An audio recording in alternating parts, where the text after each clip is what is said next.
Wildman Rouse here from India, and I'm here to tell you today all about the brand new Sony A1 Mark II that got announced this week. I want to give you my view on how it's brilliant for the wildlife photographer. Now, as I said, I'm out in India. I'm out here working with tigers. There's a wedding going on at the moment over there. You may hear some drumming on the audio. But while I was out here, the A1 Mark II got announced. And I've only shot with the A1 for the past month, okay? I was with another system before that. And already I have been so impressed with it. And I've been disappointed that during the launch, I saw so many negative comments about the A1 Mark II. And I wanted to put it into a different perspective from a professional wildlife photographer, because the A1 Mark II is designed for professional photographers, okay? And it does give us some really cool features. And I just want to cover some of those in this 10-minute expert video, so keep watching. Now, I think a lot of the negativity has come from the expectation that everyone, says, well, 4 years ago, the Sony A1 came out. You've got to have this brand new, amazing flagship camera with all these bells and whistles. Well, we are at the limit of what camera manufacturers can actually do, right? I mean, we are at that limit, okay? So you can only give a few new features on the camera for us professionals to use that are useful. They're not going to put stuff on the camera that's just a gimmick, just a tick box. It has to be useful for a creative professional like me to take award-winning or selling pictures, because that's what we do, okay? That's what they have done, okay? And I think they've done a really great job. I can't wait to get hold of it. I've got 2 on pre-order, and I will come back and do videos for you on all of these features that I'm going to talk about now when I get one in my hands. Sorry, I haven't got one here in India. I really wish I did. Anyway, let's look at the top few features on my list in order of importance for the wildlife photographer. Joint top of the list. I've got 2 favorites at the top of the list. The first one is the new AI subject detection. Now, I am a big user of subject detection for the eye detection for birds and mammals, okay? And with the A1, yes, it's good. It's better than birds and mammals, I find.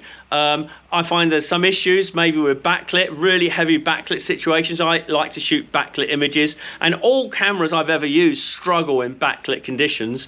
And I've noticed that A1 does a really brilliant job, but there are some areas for improvement. And you have to think, it's 4 years old. Since then, we've had a lot of improvements with AI and other systems, and it's clear that they've brought those other systems onto the A1 Mark II, because you've got this brand new AI system that's saying, I think it's a 50% improvement on bird detection and 30% on mammals. You've got an insect detector as well, which is going to be brilliant, because I love doing high action insect photography, combined with my second favorite on the list that you can hear about in a minute.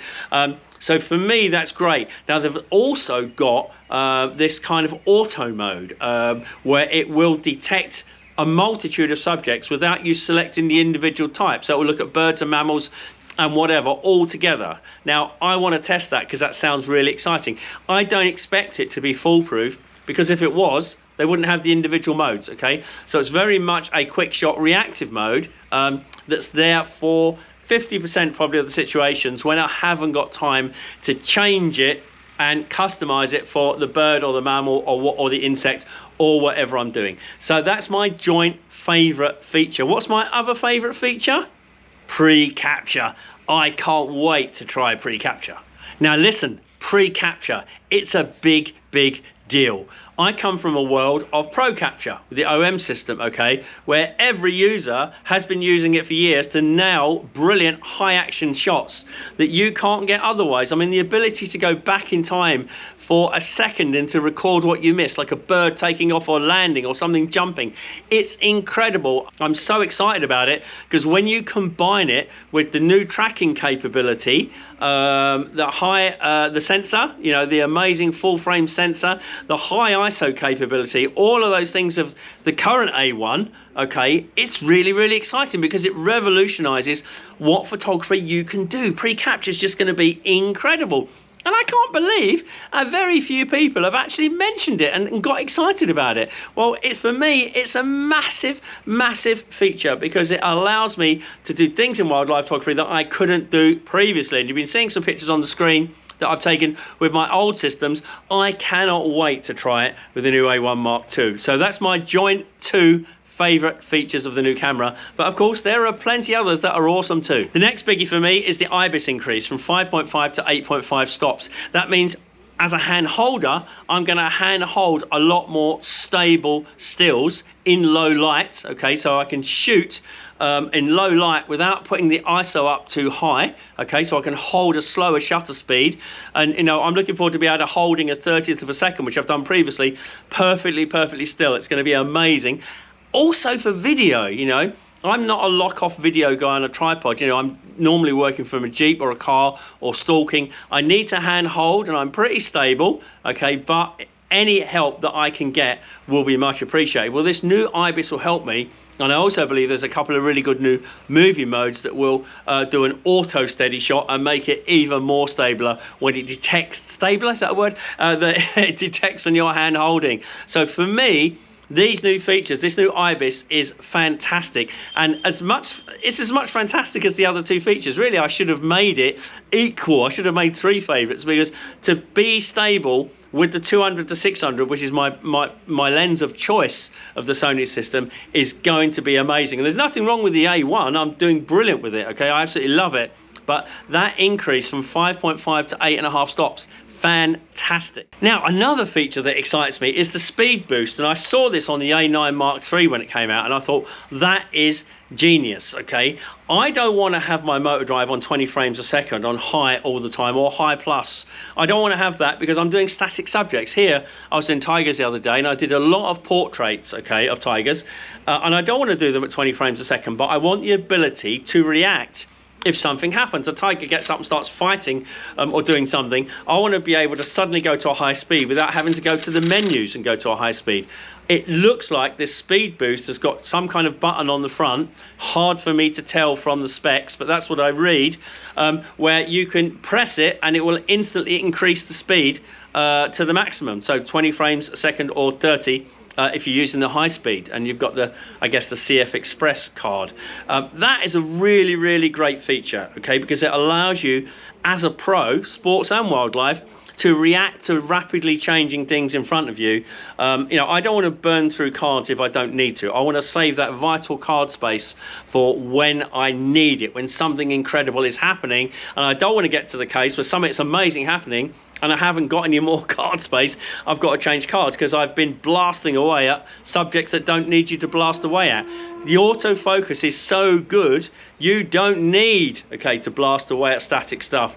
You know, 2 or 3 shots, you're guaranteed at getting it no matter what you do, all right? So I love this. That's another favorite feature. I absolutely love it. Speed boost. Now, I've looked through the specs, and I also read that you can set custom AF grids. Now, this is going to be really exciting. I couldn't find the exact details of it, but in a previous life, I've been able to set my own AF shapes, like a cheetah shape I have, which is about 3 pixels wide and goes across the top. It's called a cheetah shape because I developed it so that I could track a running cheetah. It's a genius thing if we can put our own grids, because I don't want Sony to tell me what AF grid I want to use. I want to use my own custom grids. So whatever implementation they choose for this, I'm very excited, and I'll be choosing it very quickly because I think it's going to be a big thing. For me, I do a lot of low angle work, okay, so having the screen flip out is great, but sometimes I also want the screen to flip out at angles, and of course with the A1 now it doesn't. It just flips out in one plane. With the new one, it's got a multi-axis screen, very much like the other cameras that are out there, and that is going to be a really big thing. Do you notice I've picked the really ergonomic stuff and the features that are the most useful for me as a pro, and I think that's the most important. I've ignored a lot of the stuff that a lot of other people have put in because I just want to concentrate on the stuff that's good for me as a wildlife photographer. Now, I understand there are some ergonomic changes. It's a deeper grip, so when I'm hand holding, when I'm stalking, I can hold the camera a lot more effectively. There's another C5 button. There's a C5 button on the front, which is another custom button. The more custom buttons I have, the more useful it is, because I have custom buttons set for everything, and I will put my pre-capture on a custom button so that I can quickly shoot it. Now, as I say, there's lots of other features of this camera around. You can look on the Sony explanation. You know, I've seen a lot of comments about, oh, we need a new sensor, and why isn't there a new sensor? There's nothing wrong with the sensor as it is now. It's an incredible sensor. You know, I get 8,600 pixels to crop and play with and do my creative best with. I love it. It's got really great high ISO performance because there's only so much ISO I want to shoot at. You know, I don't really want to shoot in the dark with wildlife. I need a semblance of light. I'm a light photographer. I love light. So I'm not so worried about not being able to, you know, I go up to about 12,000 ISO, okay? Reduce the noise, still get really commercial images, okay? We can shoot at any ISO you want, but you have to have a sensible limit about what a commercial image is. So I don't need a new sensor. I'm quite happy with the sensor the way it is.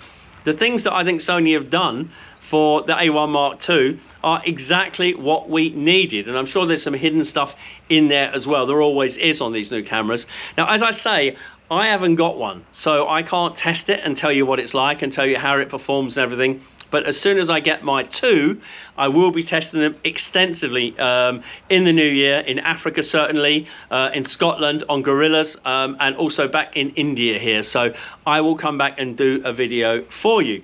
But there you go, that is my take on the A1 Mark II, okay? I really, really like the spec. I like the look of it. I'm just hoping I can get one soon enough so I can do some more videos for you before Christmas.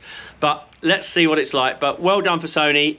It's a really, really good iteration, I think, of the A1 system, and I cannot wait to use it, which is why I've pre-ordered 2 of them. Anyway, I hope that was all useful to you.